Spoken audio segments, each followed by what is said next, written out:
Sippers, welcome to this episode of the Tea With Me podcast with me, Shane Todd. Before we start, we got to give a shout out to our sponsors. We are sponsored by Packed Coffee. Now look, these guys, and I said to Dan, I said, listen, if I get anything wrong in this read, correct me. And I said, we're sponsored by Packed Coffee, and he nodded at me as if to go, we're doing okay so far. Packed Coffee, these guys give farmers 60% more than the fair trade base rate, which I think is too much, but they are okay with it. Like, I go 20% more, 60% more. You create a coffee plan with these guys, you get coffee sent to you as much or as little as you want, and we're giving people, Dan, is this right? 50% off their first and third orders. That's correct. He's nailed that, yes. Also with these, now, you probably look at the main, like Nescafe and all those nerds, and you're going, are they doing like, you know, just the regular coffee flavours? Yeah. What are Pack doing? Well, would you believe me if I told you earlier I had a bourbon biscuit flavoured coffee?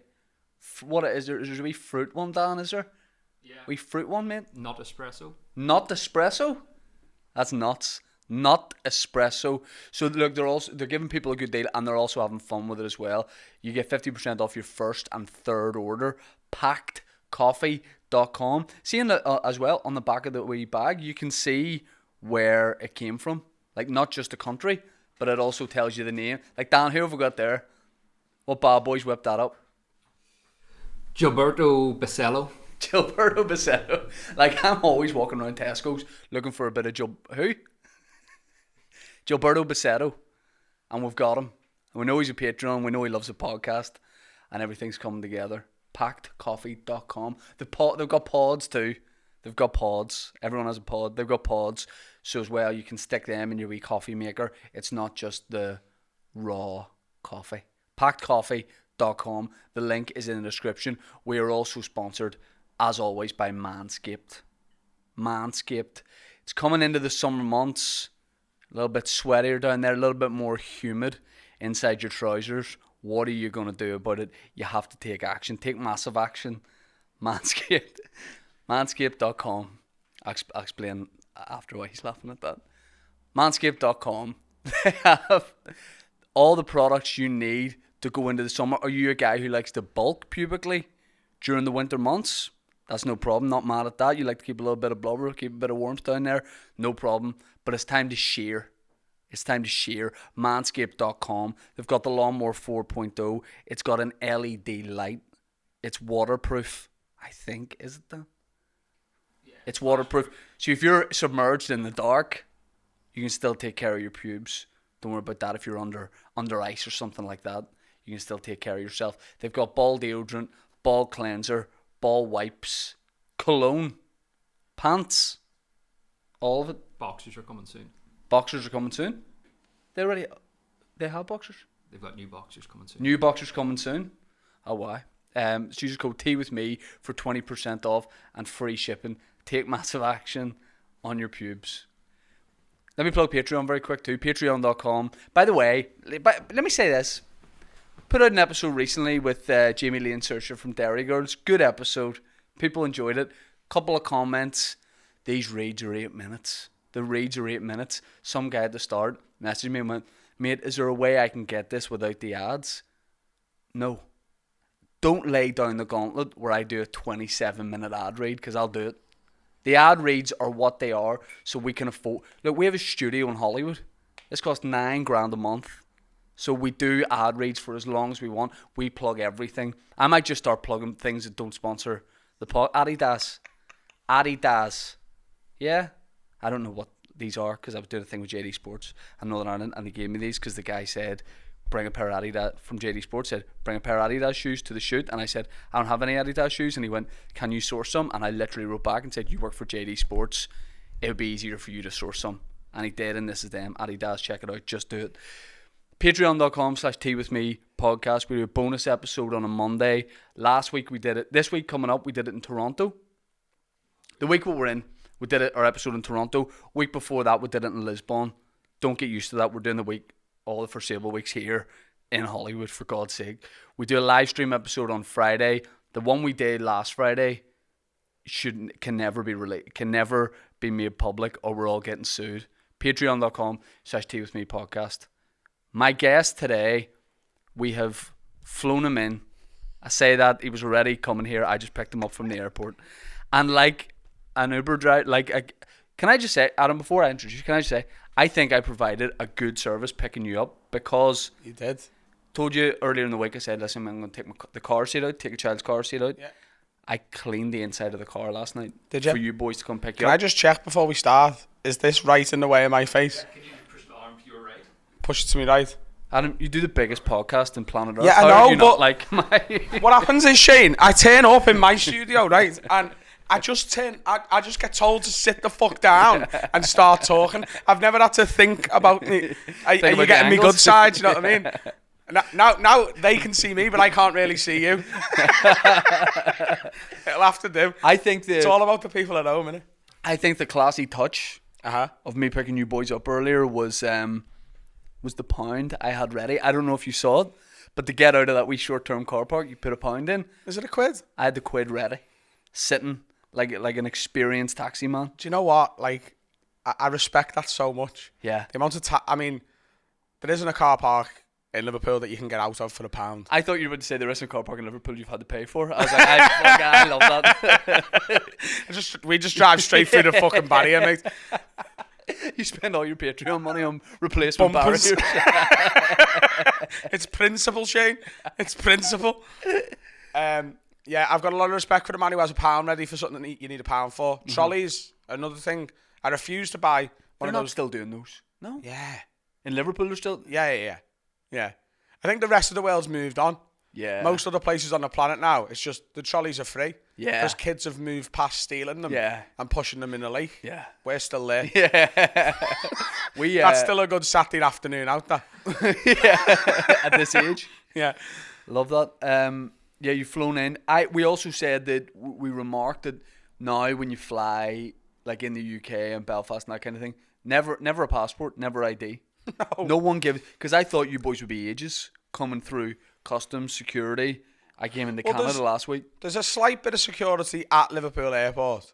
Right. To call Liverpool Airport an airport is slightly generous, to be honest with you. It's a bus station that planes take off from. That's what it is. Witherspoons. Like, the security at Liverpool Airport is a Scouse lad who's hungover who goes, yeah, go on, just go. Sound. How many of you? 27. Is anyone here a terrorist? No. Promise? Pinky promise. Open the gate, John. Belfast, we arrived, and it was just, and also get off the fucking plane. Also, and you're in the coffee shop. That's our international airport. That's not our city one. There was like, nothing. that's a big one. There was nothing. Yeah. Getting on the plane today, I give the guy my boarding pass, and I was stood there holding out me passport as well. Yeah. And he looked at me like I was trying to hand him like a poo I'd just done. Yeah. He was like, "What the fuck would I want that? Yeah. No, that's yours." There's like, always it's a fucking plane. That cafe that you went to. It's weird because when you after security, when you get through, when you land in Belfast, there's nothing but that wee Italian coffee shop, and there's always just a sad man there. Seen him. Who clearly, he's always there, and clearly, like, he's meant to meet a woman who hasn't arrived. Yeah. And he's always sitting, and he's like, it's all good. They're like, we're closing. He goes, no, flowers. It's fine. Yeah. Dead, flowers. Dead Just flowers. dead flowers. Yeah. No, I cleaned it. I properly cleaned the car for you and the boys last night. Well, thank you very much. I appreciate that. Because you said, I mean, with hindsight, I wouldn't have, because what happened is, I took the car seat out for the baby, cleaned underneath that, because there's all this shit he's eating, drinking in the car. And then you said there'd be 4 of you, and there was 3, and that killed me. Because with hindsight, could have just kept the baby seat in. You could have. Could have. So when I was arranging me travel, and you got to understand, I'm horrific when it comes to admin. Right. I booked the flights for this gig, which has been in my diary for a year. Yeah. I booked the flights for this 4 days ago. So, man after my own heart, can I just say, these boys will tell you, like, it's it's not our job. I haven't booked my hotel for Dublin tomorrow. Right. And I'm there for 2 nights. They'll freak out. These boys love organisation. Do you know what I'm waiting and for travel. though, lads? They'll Here's the book it. thing. By the time I checked it, the prices for hotels in Dublin for tomorrow were insane. So I'm now waiting for that last minute panic from the hotels where it comes. You're buying the dip? Like, yeah. Yeah. I'm waiting. I'm treating hotels like the stock market. I know it's coming down. I know it is. I do that with, like, transatlantic flights. Yeah. And they're an hour before the gate opens, being like, don't worry. Yeah, We're gonna we book got this to right the now. airport before, and Thomas is my support actor who's come with me, and Carl's with me, me mate and my tour manager, and Thomas was like, is it all under one booking? And Carl went, Thomas, he might not have booked this yet. Can I just say, one time I was in New York and had just finished the gig. Flight the next day was at like 12:30. Absolutely. Do you just do Triple H? I did, yeah. Yeah, really Anytime sad you- version of it. Triple H in the retirement home. I've still got it. Just a bit of chicken soup. Yeah. Oh yeah, I was doing a gig in New York, and say the gig finished at 9 p.m. Yeah. Me and a videographer were there, and we're gonna travel home the next day because the flight was at like 12 in the afternoon. Yeah. But as we were eating our like Five Guys or Shake Shack in New York, I got a text from the airline to say booking's just about to close. It was 12 p.m. that night. But you know the way they do the wee in brackets Yeah. +1? Yeah. That caught me out. Yeah. So- I'd absolutely have been done by the same thing. It got me. 100%. It got me. So the reason there was going to be 4 of us is I've got a videographer with me. Don't say he's dead. He died on the way. But the show goes on. The barrier, you were even in a car park. I was so shit at arranging travel that he got bored of waiting and booked his own travel. Right. So right. he, and this is still a bemusement to me, he booked his flights to Dublin and back. So we're in Belfast tonight. Yeah. We're in Dublin tomorrow and Monday. And he's filming all 3 nights for me. And he's just decided he's going to fly to Dublin and then get the train up and then come with us tomorrow. I think I'm just going to hire a car tomorrow and drive to Dublin, I think. Yeah. And then he's going to come back with us on the Tuesday. Right. But he just got bored of waiting for me to actually book the fucking thing. Yeah. And he's gone, I've booked my own flights. Yeah. I'm getting here at this time. So that's why there was only 3 of us. Is this your first Belfast tour show? Ever, yeah. Class. I've done the gig at the Empire twice, Yeah. like a few years ago, and I did one with you at Limelight. Limelight in the smaller room. Yeah. Which was just like a comedy club night where a mixed bill doing 20 minutes. Yeah. But yeah, first time doing an hour there. Yeah. Class. It's it sort of is a comedy city now, but like it wouldn't like even when we were doing the comedy club, Yeah.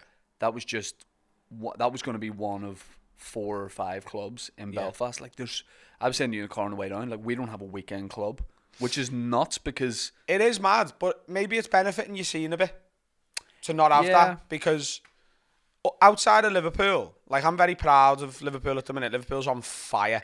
There's so many like homegrown talent in different areas, and comedy in particular. There's a few podcasts that are doing really well, and there's comedians who can sell the arena and can at least sell theatres, like big theatres. Yeah. And they go outside of Liverpool and they haven't quite got as big of. They've still got a following, but not as big a following. And I think the only thing that's similar, or maybe the same, or even beyond us, is what I see in Belfast. Yeah, And maybe yeah. I'm seeing it from afar, but obviously you did 2 nights at the arena last year. Yeah, And you're yeah. doing, is it like 4 or 5 or 6 at the fucking Grand? 9.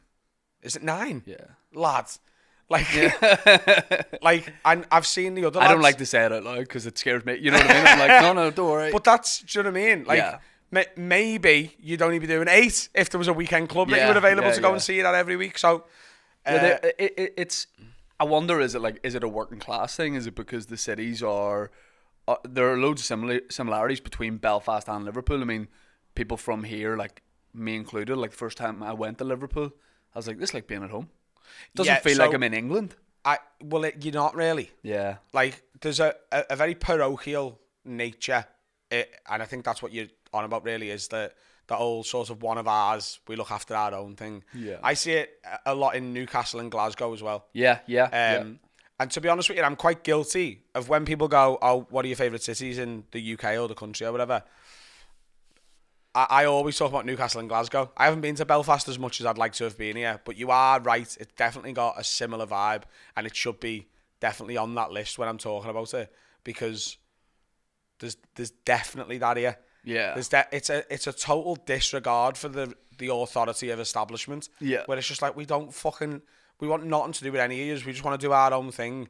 Just leave us the fuck alone. Yeah. Like, and we'll build it ourselves. Like, yeah, it's definitely a working class thing, but it's also, there's working class cities that don't have it. Do you know what I mean? Yeah. There definitely is. Like, Leeds doesn't have this. Yeah. And Leeds is a working class Yorkshire town, but Leeds doesn't have this. He's one of ours, and like they're building homegrown talent, and there's not Leeds comedians filling the Leeds arena and then not going to Manchester and selling a few hundred tickets. It's just not happening. Like no one, I'd never overheard anyone go, that fucking Leeds scene's hot.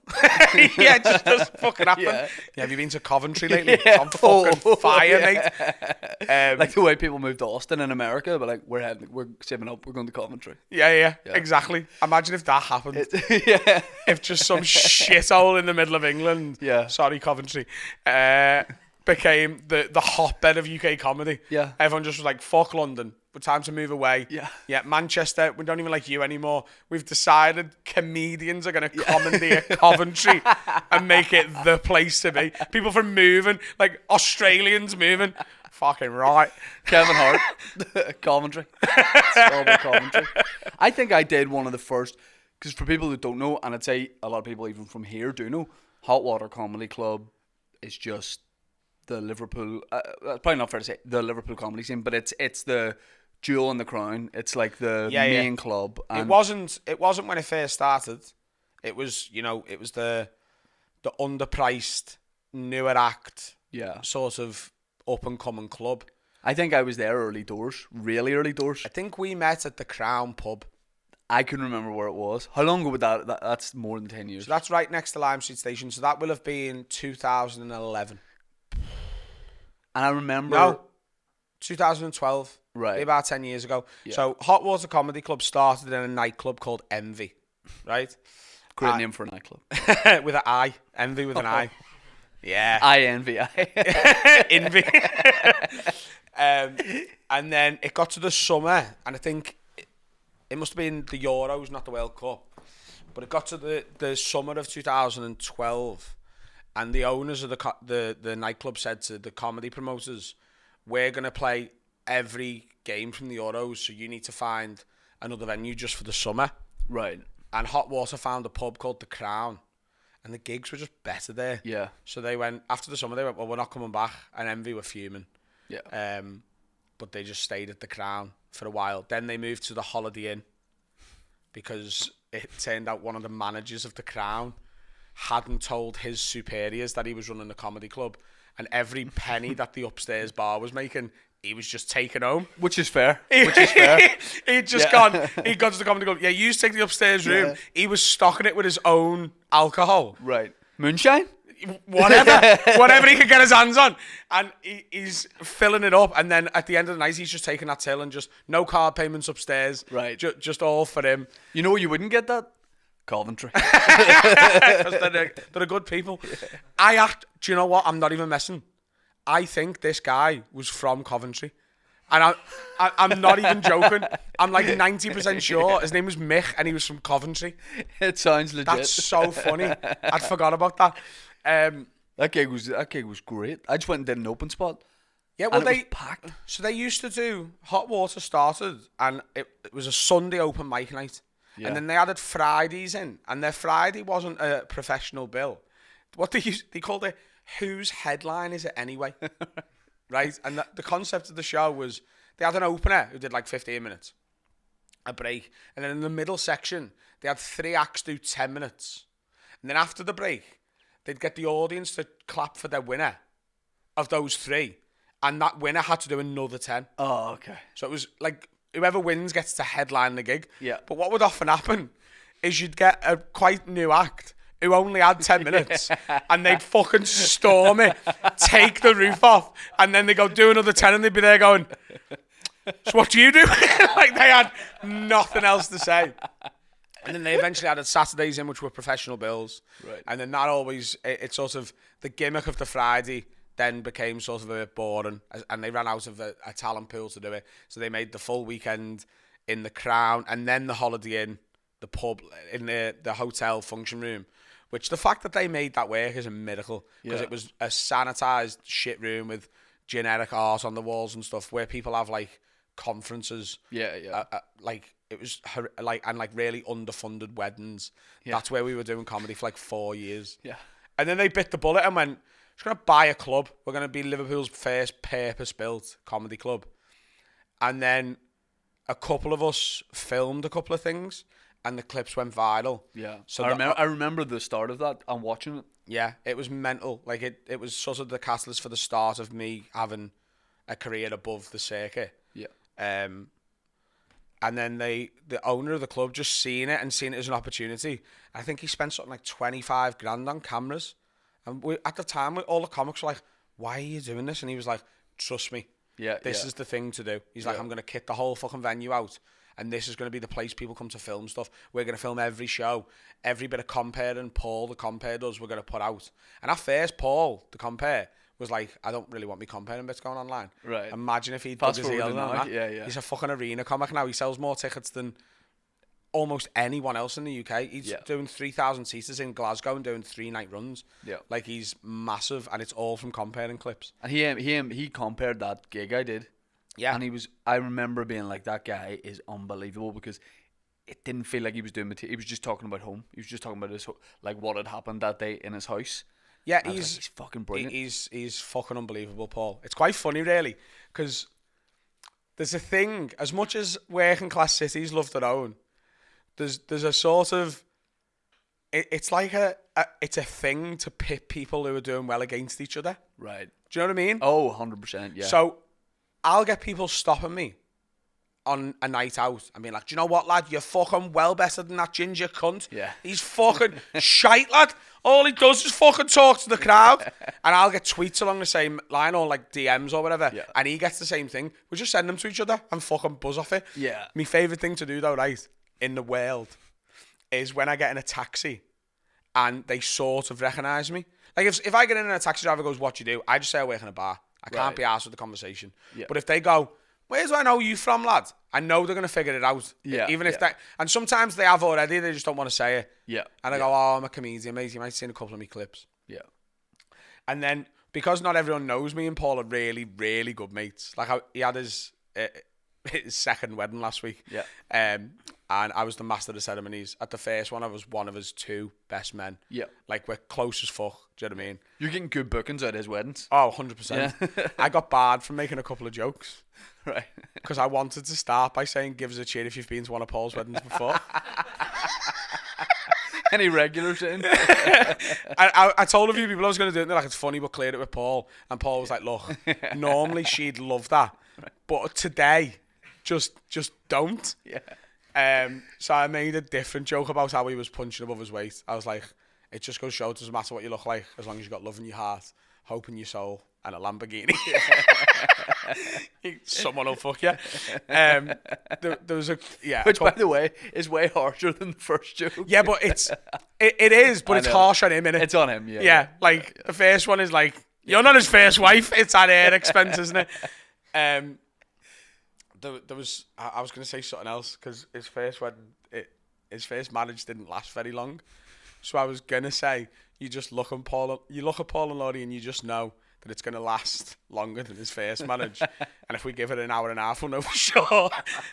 And I was so close to doing that one. Yeah. And one of my mates came up to me and was like, lad, just don't. Yeah. Like, what is the benefit to risk ratio here? Yeah, of course. You're going to get a decent laugh, but you could ruin the wedding. And I was like, yeah, okay. Which my mate Dave did, so everyone who listens to the podcast knows Dave Elliott. Did a best man at a friend's wedding in New York. Yeah. Made it wasn't about the bride or groom, it was someone at the wedding. He made a joke based on something that was in the press about that person at the time. Yeah. And I said, did it go down well? He's like, I definitely killed the vibe and ruined the day, but it was in New York. So we had to just be in New York for like that whole day and the day after. He's like, there was no escape. You couldn't just away and not be there. He's like, it just stayed with us in New York. And when he told, he was like, do you think that was bad? I was like, it was specifically about a court case that somebody was going through. I mean, it's the worst. My dad's speech at my wedding definitely crossed the line. Like, my dad, it didn't really, but my dad said the phrase dicky boots for condoms. My dad said, I've always told Shane, like his first line I think was, I've always told Shane, any advice I can give him in life is make sure you wear a dicky boot and never wear socks in bed. And that was... No, people were like, I saw people at tables being like, what is a dicky boot? And then they worked it out. But my dad will say dicky boot, and I'm like, don't just, at my wedding, don't say dicky boot. See, if I was to get married tomorrow, right? Yeah. By the time the speeches come around, if my dad tried to do a speech, he'll be so fucking drunk. Right. It'll just be belligerent. He'll just be recognising people he hasn't quite clocked onto the fact that they're yet. Yeah. He'll just be like, oh, I've forever, fuck off, you're here. That would be, it'd be 15 to 20 minutes. Yeah. Of that. No. Dennis killed it. Like he was doing the open mic scene in the run up to. I think he might have been. He was literally like, he got up and there was comedians in the room and he was like, he roasted a few comedians that were there, you know, and it was a very good speech. I liked it. I got so nervous doing a speech at my own wedding. Yeah, so the only time I've ever had to do a speech at a wedding was Paul's first one, because I was one of two best men. So the other lad had gone, oh, I've written loads of funny stuff. So I was like, I'm not, as a comic, going to try and out funny you. Yeah. So I just made it really sincere and lovely. Right. I sort of shit out. Do you know what I mean? Yeah, I was like, yeah. I could just be really nice. Yeah. And that's a flip on what people expect, and then he can be the funny one. Works. Yeah. I also think what's going to be, if I ever get married, my best man will be my mate Carl. He's the producer of our podcast. It's going to be a room full of comedians, and he's going to have to try and do a funny speech to them. Yeah. I'm quite looking forward to watching them. No, I had non-famous friends do a speech at mine, and they did all right. They did well. Yeah. There's so much love in the room though, isn't there? Yeah. Yeah. The reason I brought Paul up before is one of my favourite things, like, with people trying to piss us against each other, is when people don't know we're that close, and I get in a taxi. Yeah. And you're a comedian, yeah. And then they start slagging Paul off, because what I do is I join in. Right. Yeah. For the length of the journey. Right. And then as I leave the taxi, I tell them that we're best friends. Right, yeah. Just to ruin some taxi driver's fucking day. So I'll be like, oh, that ginger, do you know him? I'm like, oh, who do you mean? Do you mean Paul, lad? Yeah. That Paul fella from the hot water one? I'm like, yeah. What do you think of him? It's not for me, really. Like, he's like, yeah, lad, I just think it's write a fucking joke. Yeah.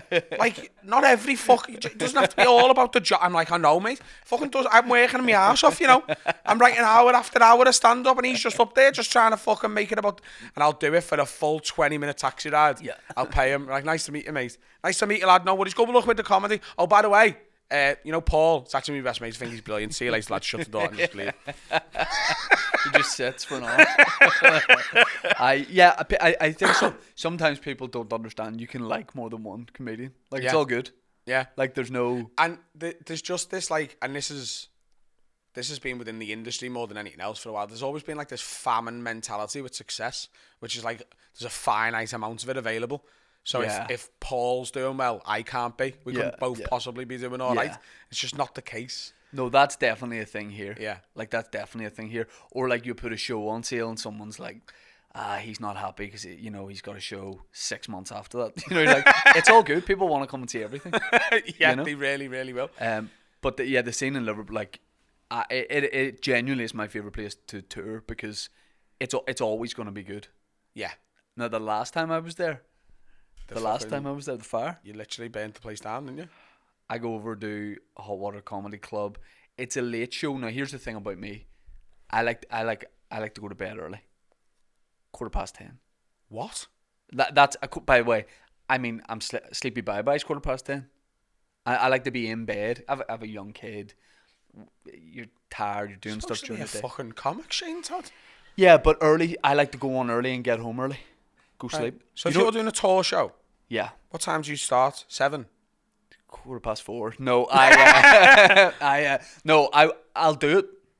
Yeah. But the earlier the better. Right. Ideally, the show starts at 8. I'm on at 8:45. Wrapped at 9:45. 10:30. Land of Nod. Ideally, not always possible, but I like it. I like. What did you do before you went full time with comedy? Just chilling. No job. No. I worked in a call center. Right. So you've done day jobs. Oh yeah. I've always worked. See, I've always been a night owl. Right. What you're saying to me, I only was for like WrestleMania or whatever. Yeah, it's once a year. It's so alien. So I'm the exact opposite. Right. I'll get up once a year before 10. Yeah. I don't get that. Like, I think I go to sleep, you fall asleep. You're probably watching stuff late at night after a gig or whatever, and you just... When I get in from a show, I can't go straight to bed. Oh, I'm the opposite. Like, people are like, oh, the adrenaline. No. I get adrenaline before it. And my main thing when I'm on tour, I play the game of, if it's a Saturday night tour show, if I get home for even the second game on Match of the Day starting, it's a win. Oh, occasionally I'm up for that. Like I'm not like a fucking party animal. Do you know what I mean? Yeah. I was a little bit more maybe when I was younger. But will you stay up? Like, will you stay up regularly, like past midnight? If you're off, you stay up past midnight. I can't even tell if you're joking. I swear, right? What you're suggesting as a lifestyle is so alien to me. I feel like you're taking the piss. Right.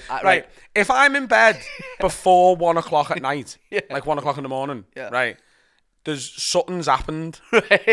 So if I'm in bed before 1 a.m., it means like the night before I've had no sleep because I've been out late or like I've been up to something, a long drive back or whatever. Or I've had a horrific day, or I'm sick. Yeah. If I'm asleep before 1 a.m., like if I get in bed at 2:30, I'm like, yeah, that's crazy. Get a decent kip here. That's crazy. I'm always trying to avoid the devil. I think the devil comes out about 11 p.m. So if I can get to sleep before he's about, me and the devil are best mates. You're waiting up for him. When's the devil getting here? Come on. We were in Toronto last weekend, right? Yeah. Did a tour shows on the Sunday and Monday night. We got there on the Saturday. I was like, brilliant. I'll go do a club. Got in with Yuck Yucks, like their main club in Toronto. We've just arrived. It's all good. Check my email as I arrive. Wonder what time my spot's at. Show starts at 10:30. I can't believe I'm literally sitting in the wings like, fuck this. I'm not in the third act on. Have you done the clubs in New York? Yeah. Some of the clubs, but I'm on jet lag. Like that's okay. midnight. That's what I work jet lag in a way where I go on. I think it's only like 5 p.m., 6 p.m. I'm okay with that. God. I can make an exception. I just like an early sleep. So this show in Hot Water in Liverpool was due to start at, I think, 9:30 it'll be. 9:30. Yeah. So I'm doing the miles on that. Vittorio was there to open. He's like, how long do you want me to do? I'm looking at the clock, like 4 minutes. 4 minutes, and it's a 30-second interval. But I think, everyone's in the room. We're in the we did the club before, so the club night, and that was nice. And then then all of a sudden, this manager walks in, and she's like, right, everyone starts running out, and she's like, there's a fire. Now, I had just bought, is it Liverpool 1, that big shopping area? Yeah. I just bought a really nice coat in Zara. Yeah. 110 quid. Big purchase. I wanted like a big long mummy coat. Yeah. One of those big wrap around. Yeah. One of those. So when she was like, we need to go. You wanted your coat? Yeah. So I went back, and I think people thought, fuck, he loves his fans. They thought like I was like running back through the smoke and like gonna come out with a few students on my shoulder. But it was I went back, I got the coat, I got my rucksack. Me and Vittorio carry me out, and he's like, you can walk, and I said, no, just carry me. You're here for support, Vittorio. Exactly, you literally need to support me getting up the stairs. Also, you knew it was like a crowd from home, like a Belfast kind of crowd, because there was smoke in the venue, and I remember looking through it, just seeing like 5 guys with pints, just like being like, wait, we'll be out in 1 second. They were like the band on the Titanic. I'll leave when I'm warm. Yeah. When it gets too much, I'll leave. So everyone has to leave, and we're up on street level, and it's a basement venue. Yeah. It's a basement venue. The best comedy clubs are. Yeah. It should. The original Hot Water, just a little side note here, was in an attic. Right. But they built it. This is how much attention they put into their venues, right? They built it so they had a full level floor like this, and they built 3 steps up so that you had to come down 3 to get into the gig room from the bar, so that it felt like you were going down. Right. So they had a perfectly flat entire floor of a building, and they built it up. You literally went up 3 steps just to come down them, to go from the bar area into the gig room. Because Binty, who like designs the clubs, was like, people are in the better frame of mind if they've gone down into a comedy club. He's like, I'm turning me attic into a basement one way or another. So it's in the basement. There's a fire. Everyone's out in the street. I'm weird about, I don't know what you're like with this, I don't really like the audience to see me before a show. Definitely takes a bit of shine off it. It's just something where like, also, you'll get into that way. Like people might be like, and you totally understand. They're like, "Oh, can I grab a photo?" Or you're doing the thing that you would do after before. I just don't like that order. I like them to just not see me. I'm 100% with you on that. So if I have to like walk through the venue to get to the dressing room and the audience is already in, and people ask me for photos, I just say no. Right. I go, we'll do it after the show. Yeah, Do it after the show. Yeah. I never say yes, because if you do one, you're going to do 50. Yeah. And you're right, and that's, I don't, some comics these days open for their opener. Yeah. Yeah. They go on and compare, Yeah. and then bring their opener up, and then the opener, then they have a break, and then they go back on. Yeah. And that definitely makes the opener's night better. Yeah. And I couldn't give a fuck. Yeah. I'm not doing Operation it. Human Shield. Because the first time your audience see you, if they're fans, which once you're selling tickets, they are. That's who you're performing to. Yeah. The first time they see you, they're excited. Yeah. The second time, they're happy, but they're not excited. Yes. And that excitement makes the first 20 minutes of your show better. Yeah. It just does. Yeah. And I want that in my bit, Yes. not in the fucking openers bit. Yeah. You're here to make it easier for me. Yeah. Like, otherwise I don't need you. Yeah. Like, if I'm not going to have you, I might as well just fucking open for myself. Yeah. If I'm going to give you the easier gig, I'll save your fucking hotel, your flight, and your... I'm not opening. I'm not opening for the opener. This is your job. Would you not just introduce me? No! Yeah. Fuck, go on. I'm having a kip. Yeah. I do the offstage mic, I do most of the time. but in a different voice so people don't think it's me. Pick a different accent every night.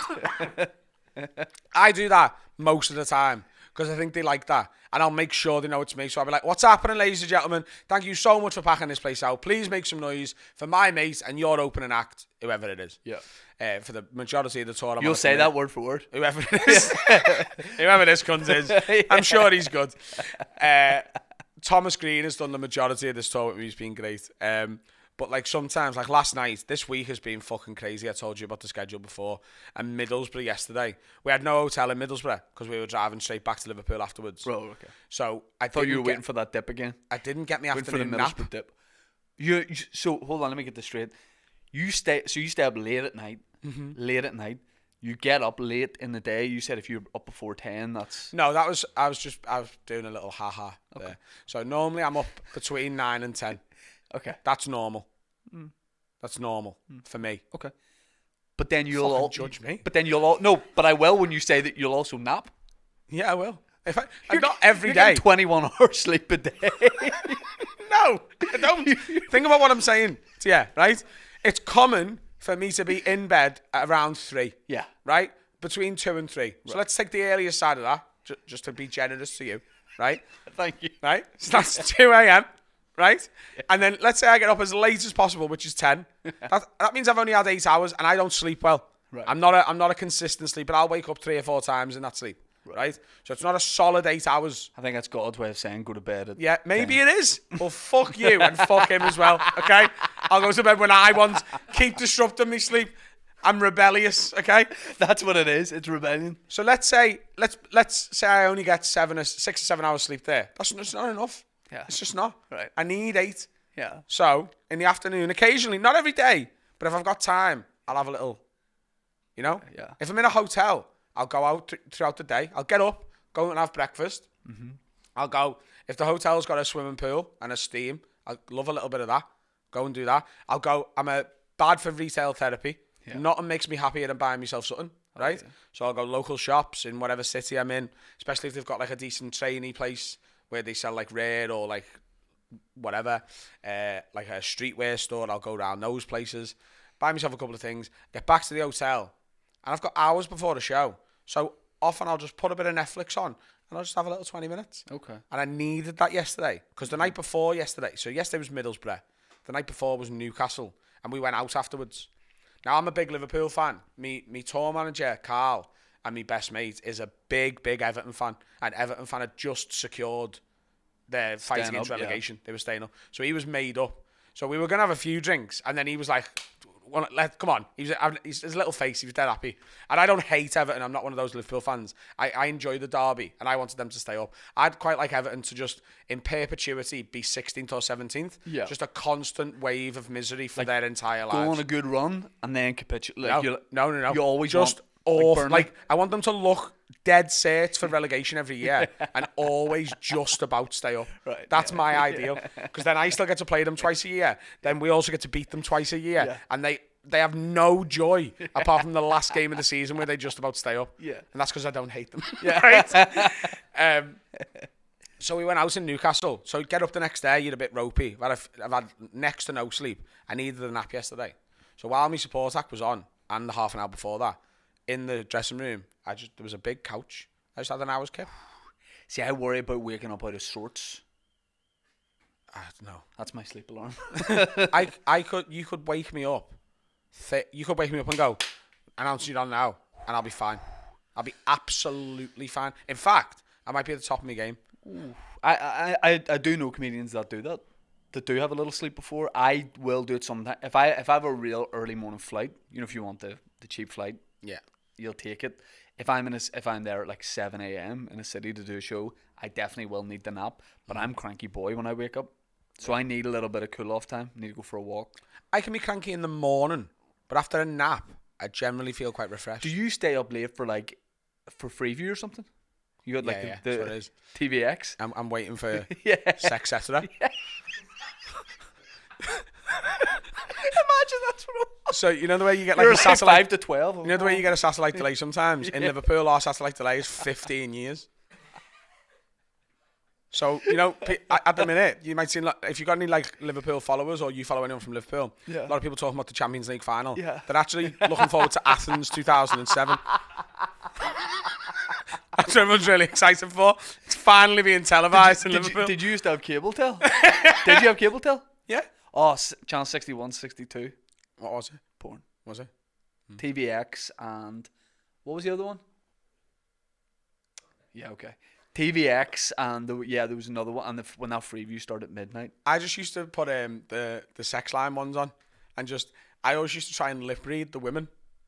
And they just stood there with the phones and they're like, call me. Yeah. And then they'd get a phone call. Yeah. And you can see them talking. I'd always be like, what's she saying? Oh, in the background, you see a few of them. No, have you never seen what were they called? Babe Station? Yeah, oh yeah. And she's there with a phone. Yeah. And you can call her. Yes. But it's silent. It's just sexy music. Oh. But the only person who can hear what she's saying Right. is the poor cunt who's rang and actually paid to speak to this woman who quite clearly doesn't want to speak to anyone. She's just there. There's no effort in it. She's just holding it. She's just got a phone. She's like... and she's talking to the next girl who's coming on. She's not even looking at the camera. She's just there in her underwear. She's like, fucking hell. Come on, Barry, John, ring me. What are you saying? Also, none of those girls are doing what the guy's asking, because no one's ringing with a normal request of just keep dancing to that sexy music. It's bound to be the weirdest stuff. But you can lip read them, and Right. sometimes you'll see them go, what do you want me to do to you? Right. And it's it doesn't matter, does it? What if he gives you his wildest dream, what are you then going to do? You could, I want you to do this, and this, and this, and this. And she's like, yeah, I'll do that. Kimberly, get that kettle on, girl. Yeah, he's only got 40 seconds left. He's going to run out of credit. He's just told me. The best thing for Freeview and all that was if you were staying up for wrestling when you were a kid. Yeah. That's how because you'd be up anyway. See, I tried to get into wrestling when I was a kid and I just couldn't do it. Professionally? No. I tried to get involved. Everyone else was into wrestling. Yeah. And I just never, ever... It was me nan. I've told this story on Have a Word. Right? Tell us. I was watching it because, I was like, it's great. I was trying to convince myself more. What age? 14, 15? No, younger. Right. Maybe 8 or 9 or whatever. Yeah. So I'm watching it. But even then, I could tell it was fake. You know what I mean? I don't know whether you remember as a kid, there was a debate amongst children over whether it was real or not. And there were all those Channel 5 documentaries. It is real. The real wrestling. But we all thought WWE and WWF, Yeah. what it originally was, Yeah. we thought it was real Yeah, as kids. absolutely, yeah. And me nan, with just classic Scouse nan with a ciggy, nah, it's a load of fucking shite. Fucking nowhere near his head, that. Fucking swung that chair, fucking 2 yards above him. Look! And then it shows a replay and it misses him. And I'm a 9-year-old going, me nan's right. I could never, ever get into it. Was she the same with Santa? She's like, no mission, he's hitting that many houses. What's the fucking size of the guns? How's he getting down there? Use your brain. stupid joke. I bought you those. I've always said I'm never doing the Santa thing. Once my kids are like 7 and they understand that they need to be grateful for like stuff, they're getting told who's buying the presents. Yeah. My son's 1.5 and he's been told. It's from me. I might do the whole Santa tells me whether you've been good enough. That's good. I like that. So Santa's still real, but then I get your presents. Yeah, I like that. So I need Santa's my kids outsourcing. to know that it's me you need to respect. Yeah. Not this fucking bearded fella who's flying around with fucking dogs with sticks in their heads. You know what I mean? I did that. Oh yeah, that Liverpool show. Fire in the That's venue. a fucking hell of a tangent, that one. Fire in the venue. Show's supposed to start at 9:30. Fire brigade are on there. It's a full-blown fire. Yeah. I look at my watch. 9:30. It's like 9:45 at this point, and I'm thinking, how long? I mean, the venues. I've closed Hot Water Comedy Club here's done. Yeah. It's fire damage. It's done. Probably be open. Maybe the next time I'm touring, maybe in a year or so, I'll get back to it. Venue manager comes up. She's like, right, there's a fire there. I said, okay, presumably you can do refunds for everyone, and I'll get my manager to be in touch. She's like, relax. She's like, we'll do the show. It'll just be 10 minutes. I was like, but there's a fire. There's a fire in the venue. So I know who you're talking about. It's Becky. Right. I was like, Scouse Becky. She's like, Shane, we've got fucking water, mate. Don't worry. Becky said, here's what Becky said to reassure me. She goes, don't worry. This happened before. Well, at least it's in the basement, Becky. That's good. And she goes, the fire is, I said, is the fire on a different level? She's like, no, the fire's in the kitchen on that level, but don't worry about it. We'll do a show. I think then in my head, I'm like, everyone here has, and by the way, the whole audience are standing on the pavement, and I'm just standing there in my big mummy's Zara coat, like all worried. I remember being with you there, right? Yeah. And I seen a difference in our personalities that night. Because stuff like that excites me. And on the night, fire, but also like problems. Right. I like a problem. Right. Right? Especially with what we do. Because what I did, didn't I? I ran into the restaurant and was like, there's a restaurant over the road. And I ran in and was like, can we bring 200 people into your restaurant? By the way, there was stand in the corner and tell dick jokes for 20 minutes. There was nobody in this restaurant. No. There was one guy and about 2 punters, and you walked in. I've never seen a man try and hijack a bar. You went in and said to the guy, what about, and it was all quiet, and he was like, thankfully someone's here to order a beer, like we'll make a bit of money tonight. You were like, what if 200 Irish people walk in here right now and we just do a comedy gig? Show? And the guy was like, he pussied out, didn't he? He's like, I'll phone my manager. And like, imagine a place that's doing no business and phoning and going, do you want 200 people to come and buy a lot of alcohol? Yeah. They're like, no. So you were like, I'll come and do it. I'll do a spot. I'll open. And then in that time, after like more than an hour, and it got to the point where I was like, this is wild. And I think, and by the way, everybody at the show went and bought carryouts. Yeah. And they were standing, drinking carryouts, watching the venue I was still going to have to perform in on fire. And it got to the point where I was like, I don't want to do it. I don't want to do it. I think it's wrong.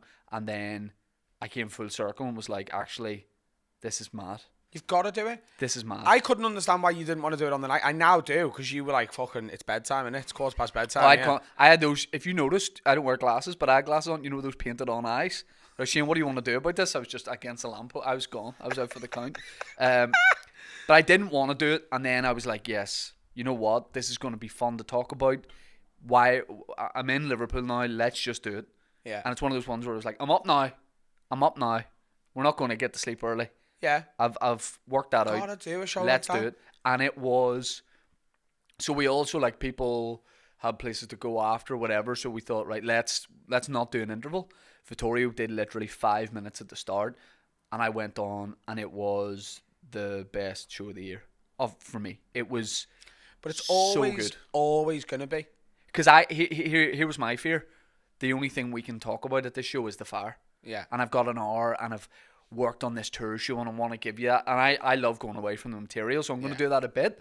But I was like, everyone's just going to, and I did maybe 5-7 minutes at the start about the fire, talking to the audience, telling the story from my point of view, and then just did the gig, and it was unbelievable. It was so good. And the next morning, yes, I was a cranky bear, But I was like, I'm so glad I did that. Yeah, you've got like... And the photos of standing outside, fire brigades, standing with the audience. It's a story, innit? Brilliant. I sort of try and live by what will make it a better story in 5 years. That's how I try and make my decisions. Now, that means I often lose money gambling. Right?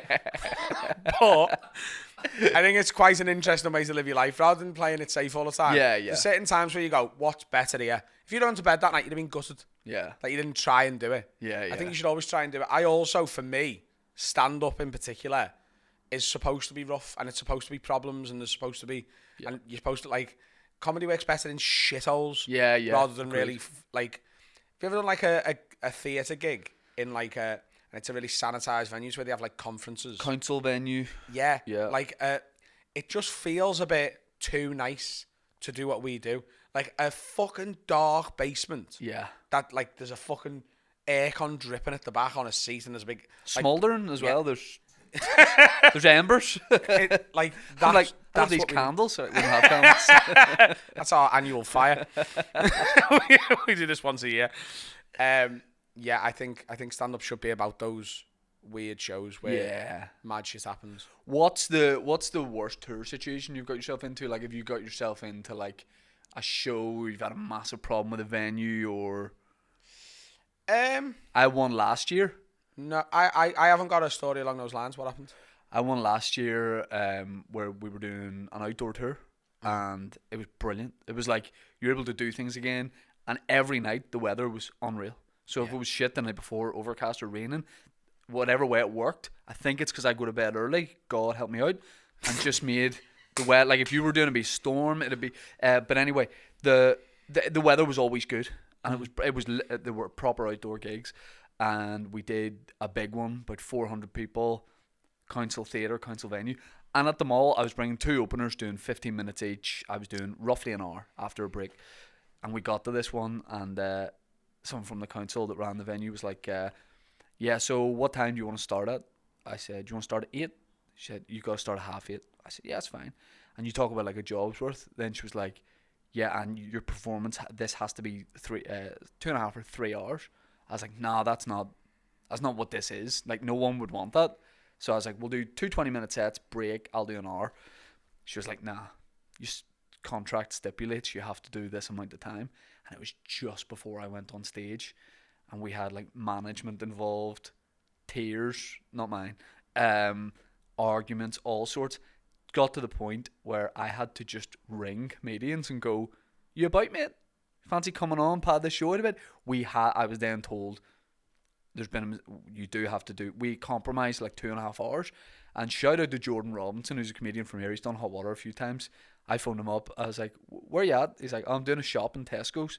The kid just abandoned the trolley in Tesco's doing his big shop. He said it's like something out of like a doomsday movie. He's like, people just saw this trolley like slowly moving down the tin soup aisle, and he just got in his car. He was there in 7 minutes, and we ended up doing it, and it was brilliant. But like, yeah, tours, like that Liverpool thing was the first one for me where it was like a wild thing on tour, and that other story was the only problem I've had. But by and large, tours run nice. So on 2 sides of that story. First of all, I like how comedy's going at the minute in like sort of on this side of the Atlantic, because I think America have had it so much better for a long time, where they're a lot freer with it.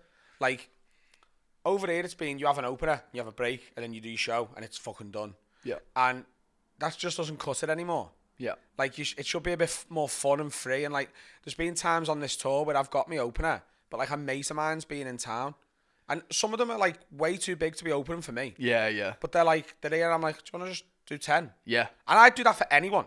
100%. Any of my mates. Yeah. If I'm in town and they're like, oh, I'm doing my tour show, do you want to do 5 or 10 minutes or whatever they want? I'll fucking do that. Yeah. Because that's funnier to do and surprise the audience and whatever. I'm doing a 40-minute corporate tonight. You fancy doing half an hour? Absolutely. Yeah. Split the money? Yeah. That's also where I draw the line on corporates. I've never done more than half an hour at a corporate. I never will. Same. So whenever they get in touch, like, yeah, we want you to do an hour. I'm like, I know you think you do. You don't. You actually don't. Yeah, you don't. The jobs worth thing, I've had that before, where people are like, no, we have to do it this way. And I could never do a normal job. I was never destined for that because I've got absolutely zero respect for authority, and especially people like that. No, it has to be done this way. Yeah. It doesn't. And I know, do you know how I know it doesn't? Because we're not. And I'm not going to do it. Yeah. And I know it's more likely that you get fired than my show gets cancelled. Yeah, Because yeah. there's 1,000 people who've paid 20 quid a ticket. Yeah. They're going to want the show to go ahead. And so does your boss. So compromise and do it fucking No, it has to be done. It doesn't. Yeah. It doesn't have to be done like that. It absolutely does not. I know it doesn't. Because I was in a different venue last night with the same contract and they were fine. Yeah. You'll be fine. Yeah. So stop it. Janet. Can you come with me on tour? See, I won't do this. I'll just hand it off to someone else to do it. I'll just be like, figure it out. Yeah. Because it can always be figured out. Yes. And jobs where too are like, no, honestly, we have to do it this way. Yeah. Things have to be done this way. It just doesn't. You Yeah, can. I'm doing my tour show in Liverpool next week. So we're doing 2 nights at the Philharmonic Hall. Stunning venue. Right, I'm really happy to be there. And the staff have been, for the large part with it, amazing. And as I've already said, my admin skills are quite shit. But like there was one bit. So with our podcast that we do, we give our Patreons early access to our tour tickets. Yeah. They get 48 hours, right? So every other venue was like, yeah, we'll send you the link 48 hours in advance. It won't go live on the SEO to be found until 2 days later. It's great. Liverpool Philharmonic Hall, I was like, I need a link 48 hours before it goes public. They're like, well, we give our members 48 hours early access. And I was like, great, just send me that link and I'll put it on Patreon. They were like, can't do that. Because what if our members like sell it out? And I was like, well, it's just not going to happen, is it? Yeah. And they were like, no, we can't, because our members get really pissed off if they find out the link's being shared. I was like, they'll never know.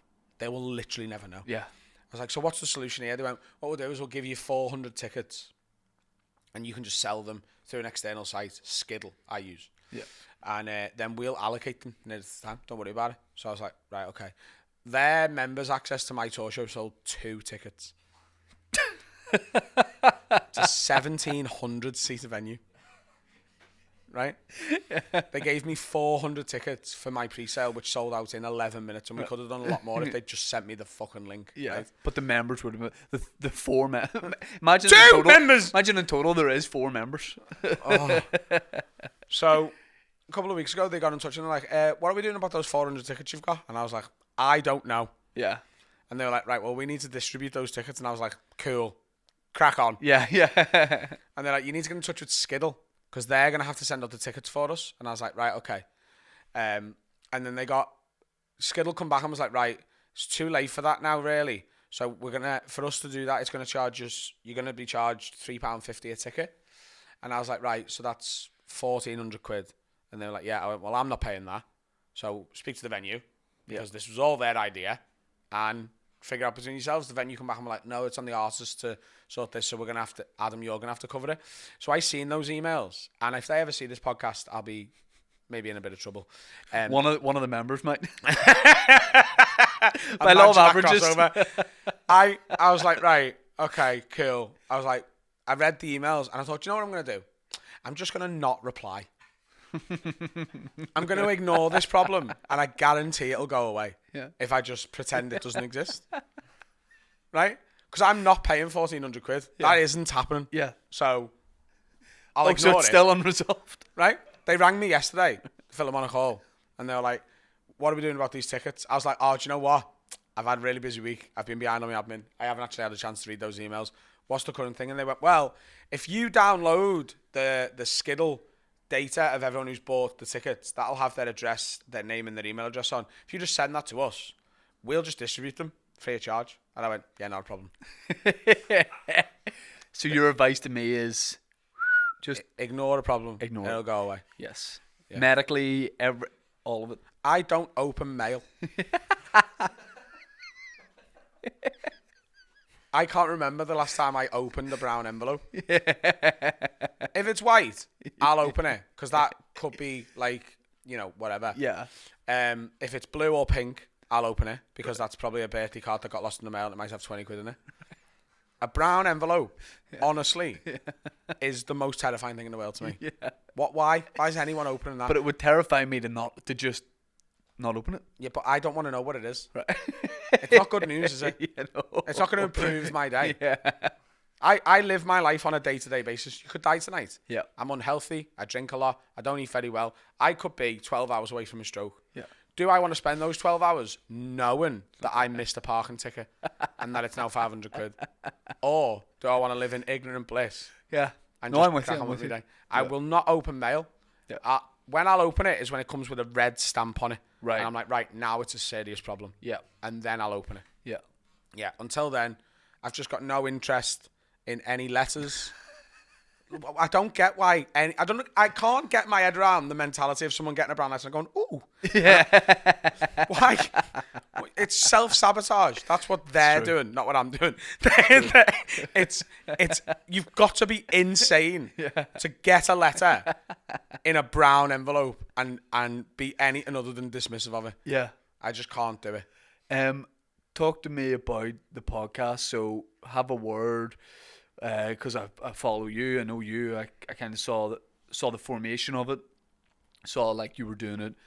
Am I right in saying in Dan's spare room? That's where it started. Not yeah. our Dan, your Dan.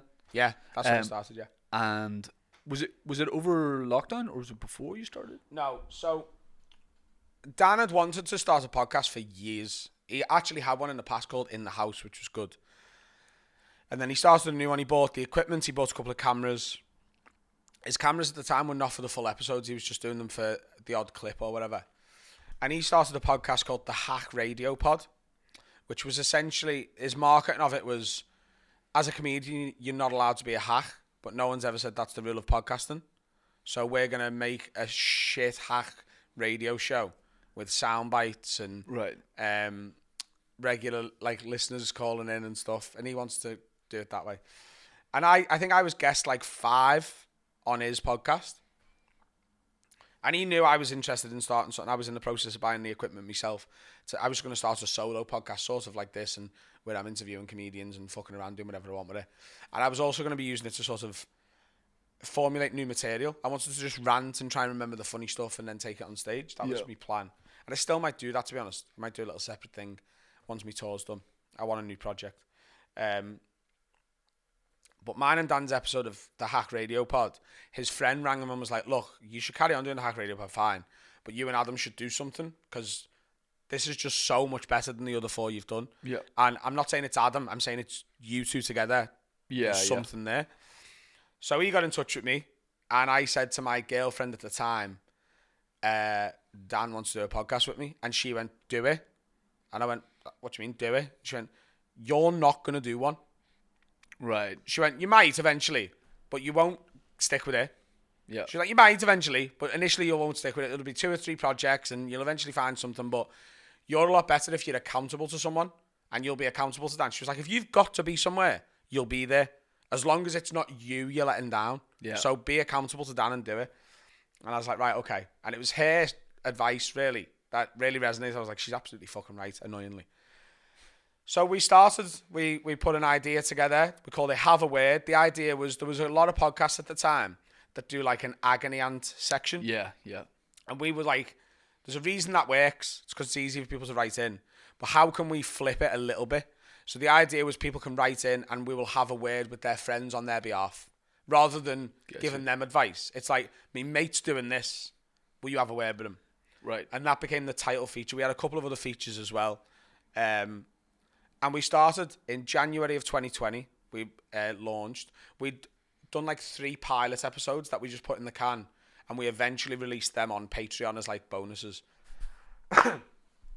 And then the coronavirus come around, COVID.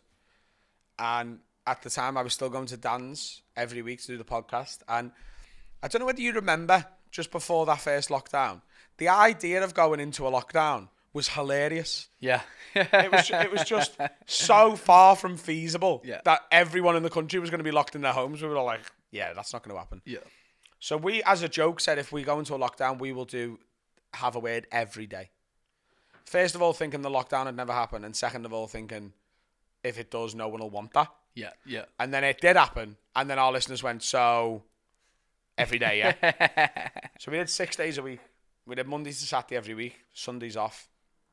There was days where the last person I wanted to speak to on the planet was Dan Nightingale, and vice versa. We were just looking at each other like, I've got to have another fucking entertaining conversation with you. Yeah. I've got nothing left to say to you. Yeah. 6 days in a week. When was the last time you had 6 hour-long conversations with the same person the same week?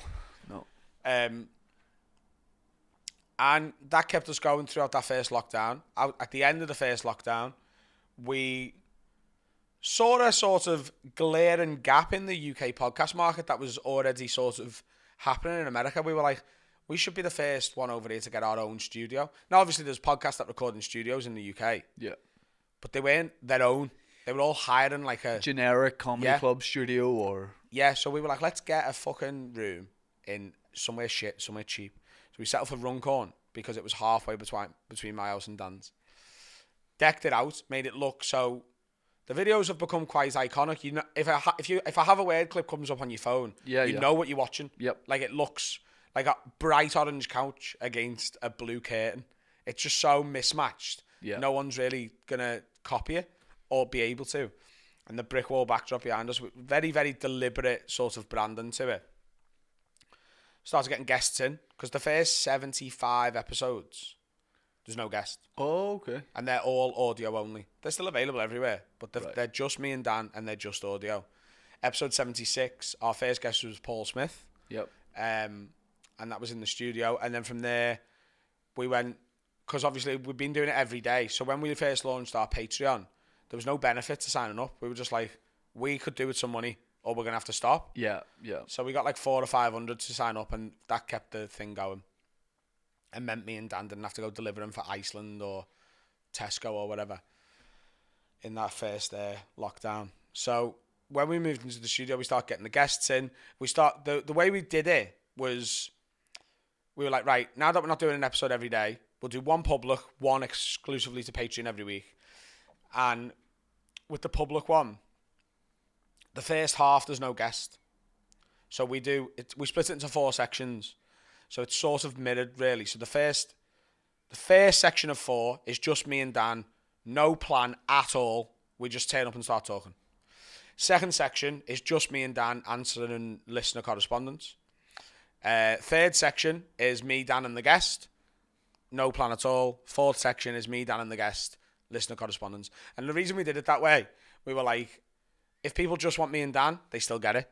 If people want just the guest, they can just have that. Yeah. And if people want all of it, then they get that. So you can have the best of 3 worlds, really, whatever it is for you. And it's just sort of snowballed.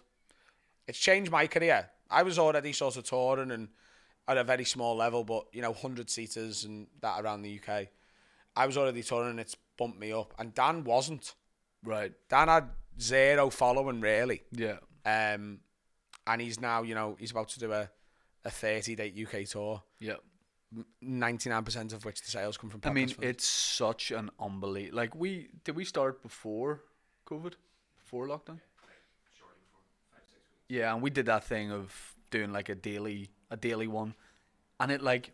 Obviously, when you do stand-up, it establishes a connection and put out videos and all that kind of thing. But nothing does it more than a podcast. Because if it's done well, it is you being you. You're not doing like I've done radio before, and I've done a radio voice, and I've not been me. Yeah. But like this is like a conversation we'd be having and it doesn't, no matter how big it gets, the room doesn't really change. Yeah.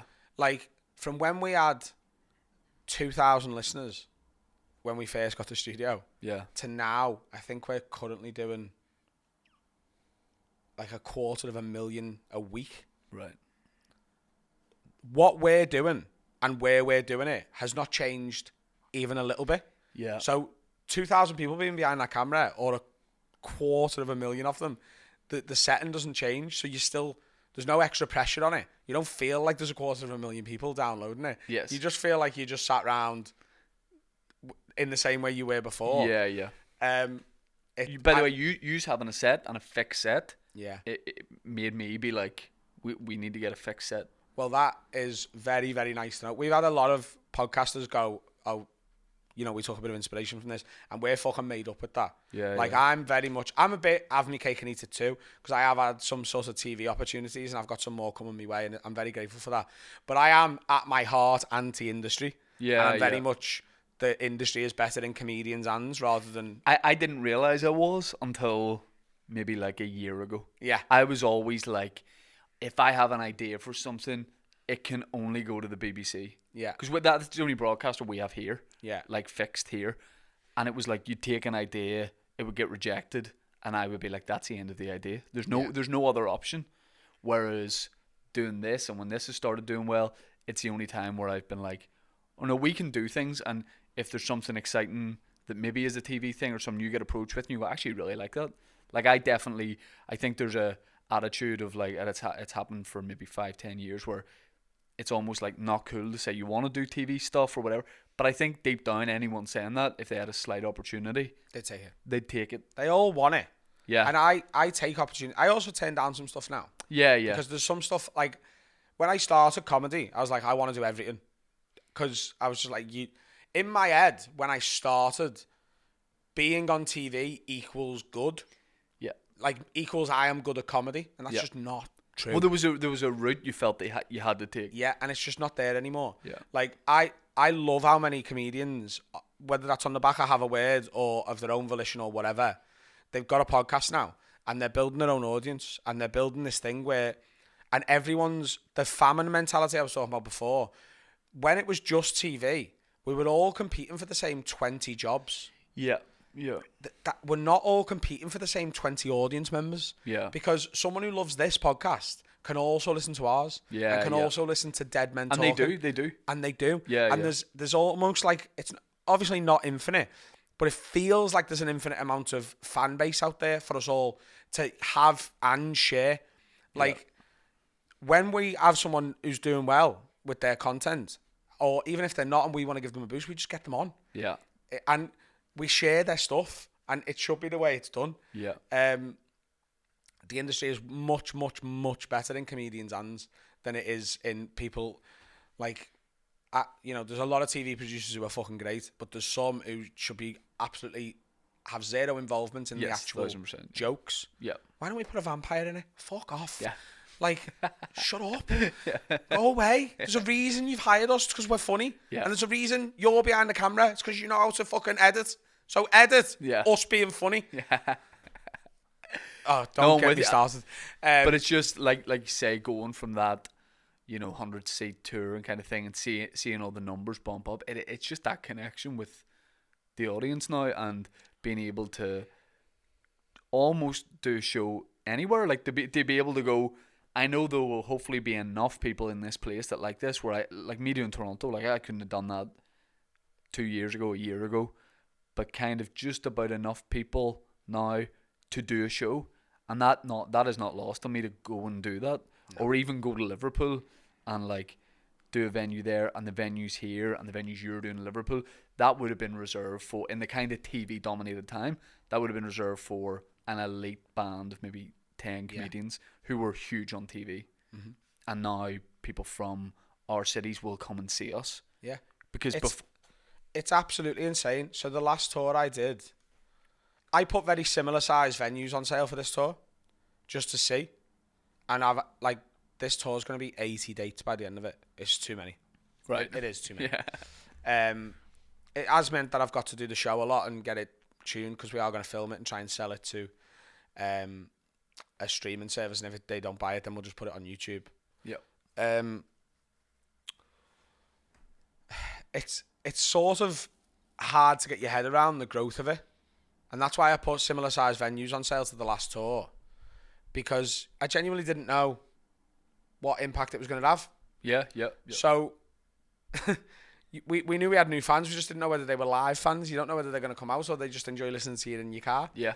But we've gone from, like, I think on my last tour I sold 3,000 tickets outside of Liverpool, and we did another 1,100 in Liverpool. No, 1,300, because we did 2 dates. The second day was at Hot Water. So you're looking at like 4,000 tickets, maybe 5. Yeah. This tour's going to have done 25,000 by the end of it. Yeah, it's incredible. It's 5 times. And there's places where we probably should add extra dates. Yep. But I can't be arsed now. Yeah. There's also places I haven't managed to get, because I booked this tour myself. The next tour I've gone with a promoter for. It's already been booked for next year already. Yep. But like Aberdeen, I've got to get to Aberdeen. I didn't go this year. I know I can sell a load of tickets up I there. love that that's in the back of your mind every day. Because I get messages about it all the time. Why the fuck haven't you come to Aberdeen? Yeah. Dundee, apparently. Yeah. That's somewhere I need to go. Yeah. Everywhere on the south coast. I'm going to Brighton, and Brighton sold out like that. Right. Because I'm not doing Southampton, Bournemouth, or Portsmouth. Yeah. Like, London, we've had to do 4 shows at the Leicester Square Theatre. Yeah. Probably should have been at Shepherd's Bush Empire. Manchester, we broke the record by 2. So before, I'm doing the Frog and Bucket. Yeah. The record they had at there was someone in the past had to do 4 tour dates. We're doing 6. Class. And it should Great be venue. 7, but I can't. There's no space. Yeah. The last date of the tour is the 25th of June in Liverpool. That's the very, very, very last date. And I've had venues come back and go, do you want to look at July? No, I do not. I'm filming it on the 25th of June, and I'm starting right in the next one. I'm going on holiday for a week. I'm going to go and sit in the south of France on my own, wear completely white shoes, white socks, white shorts, white top. I'm going to look like an absolute twat, white sunglasses, I swear to God. And I'm just going to sit there and get drunk by a pool in Monaco, and then I'm going to come home and start writing the next show. Yeah. All in white? Yeah. Yeah. South of France. Yeah. Yeah. Yeah. That just feels like the uniform. Yeah. Yeah. Maybe not all. Like, not all. Like, maybe the black you're going white sunglasses too. White frames, brown lenses. Right. And why that look? You just feel like you picture that in your head? When I think of Monaco, Yeah. I think of that. Right. Yeah. Fedora as well. Oh, yeah. What colour would that be? White. No, I think you have to mix it up a bit there. Right. Light blue. No. That's an outfit. Yeah, light blue. What happened to you get inspired? I was looking for a colour around the room that would be like, oh, like that. But yeah, you haven't got it. Nice. Well, this is kind of like an off-white. But people know what light blue. They can see it. But I've got a specific light blue in my head. Right. Like a powder blue. No, more. I'll get it up after the show. I'll show you what I mean. Okay. Cheers. Like Dan's bottle cap. That's too dark. No, it's too dark. Yeah. Fuck's sake, Dan. Yeah. Belfast tonight. That'll be fun. Limelight 1 is a great venue. It's really good. Everybody can see. It's nice and neat. I like the stage. Where are you going to have dinner? I don't know. I want some recommendations. Nando's. Yeah, but is there not like a Belfast institution that I can go to? Nando's. AKA Belfast own. is there not like... What are you in the mood to eat? I'll eat anything, me. I know, but ideally, think about your attitude with the South of France. You're like, I'm doing this, I'm wearing this. What do you want to eat tonight? A burger. And fries. Bunsen. Bunsen. Okay. Yeah. If I didn't have a corporate gig, I would Sherpa you there. But Bunsen in the Cathedral Quarter. Okay. You'll love it. It's really good. Cheers for coming on. I feel like I could talk to you for 2-3 hours, but you've got a nap to have, and I've got to get to bed for tonight. I'm coming over to you next week. You are? You coming to do Have a Word? Yeah. I'm excited for that. I was supposed to do a gig that night, but I'm now not doing that gig, so I'm just hanging about. I might try and do hot water. Okay. When do you fly back? At the minute it's that night, but I might change it to the next morning. Okay. Depends if I can do the gig. Yeah. I've got no gig that night either. Do you want to play five-a-side or something? Yeah. Actually, I'll try and get a game if you want. class. I'd love that. Yeah. That's the night before my Liverpool tour date. Let's not, because seriously, if we imagine we do and like somehow we get in a tangle and you like do your ACL, do you know what I'd be more gutted about? I've got a ticket for the Champions League final on the Saturday. Oh, there's too much. Like there's too many sitting ducks here. But like you say, you live your life one day at a time. So Exactly. fuck it. Yeah.